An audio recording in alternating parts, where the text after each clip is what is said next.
राम जी से पूछे, अरे राम जी से पूछे जनकपुर के नारी बता द बबुआ।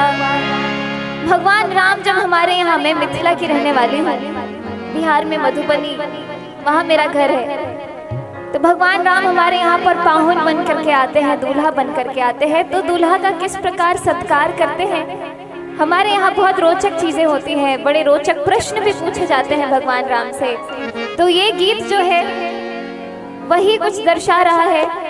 अलग अलग अंतरों में अलग अलग सवाल पूछते हैं मिथिला के लोग भगवान राम से। तो वो क्या क्या सवाल है, ये इस गीत को बड़े ध्यान से सुनिएगा। अरे राम जी से पूछे, राम जी से पूछे जनकपुर के नारी बता द बबुआ। लोगवा देत काहे गारी बता द बबुआ।